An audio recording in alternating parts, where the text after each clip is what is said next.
All right. Hello again, AP class. So, one of the things I'd like to kind of go over is what happens at the end of this.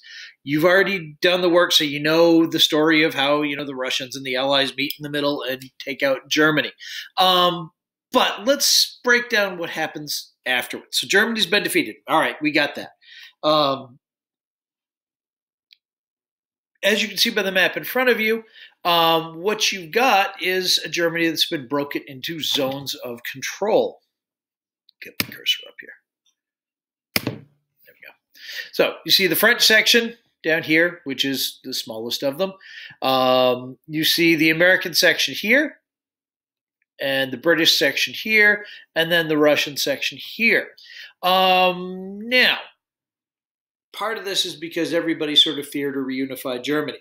The other part of this is because even though Britain, France, the United States, and Russia are allies, once Germany's gone, they've lost their sort of mutual threat, and they go back to sort of Britain, France, and the U.S. on one side, and the Russians on the other, because nobody really likes the Russians in Western Europe, and the Russians don't really care for anybody in Western Europe.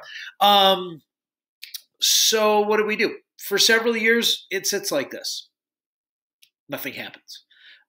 Germany's run by a patchwork of military mess, frankly. German leaders are put on trial in something called the Nuremberg trials. Many are hung. Some are let go. Some are jailed. All that sort of thing. And then we have this great question of Germany, and it goes and goes and goes. Eventually, what happens is that Germany is split into two. Where is my other map? There's my other map. All right. So as you can see, the British, French, and American sectors are put into one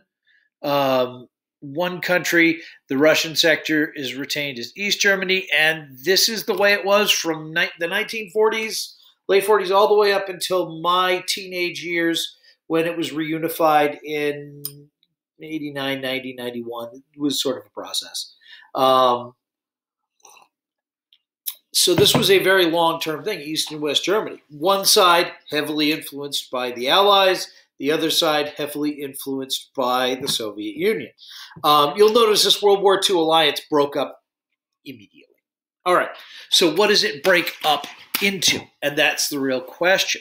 It breaks up into, as you can see by this, NATO, North Atlantic Treaty Organization, and the Warsaw Pact. So NATO looks like this.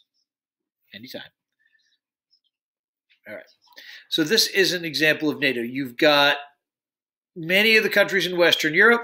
Now we've added a bunch of others, the U.S. and Canada. Originally, why are you there? No. Where are you going? There we go. Originally, NATO was this band of countries here, the U.S. and Canada. All right. What is the Warsaw Pact? The Warsaw Pact is, in essence, these nations here and Russia. So what's going on here?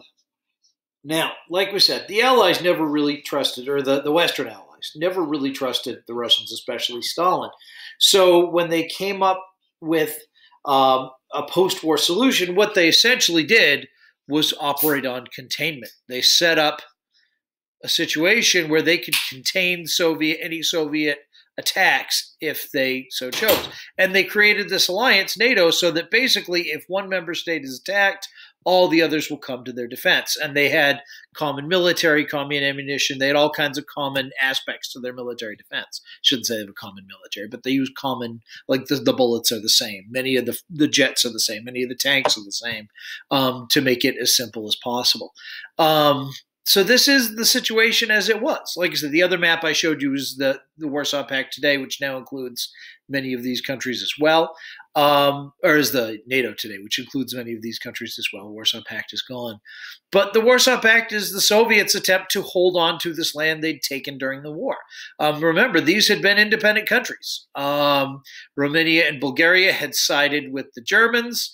Poland had been invaded by both the Germans and the Russians. Czechoslovakia had been invaded by the Germans. Hungary had been invaded by the Germans. So the Russians took this territory back, and then, yes, they officially gave it its independence, but only if it was willing to join this Warsaw Pact and only if it had a communist-style government. And when countries like, for example, Poland or Czechoslovakia tried to change their governments, the Russians would roll in with tanks and stop it.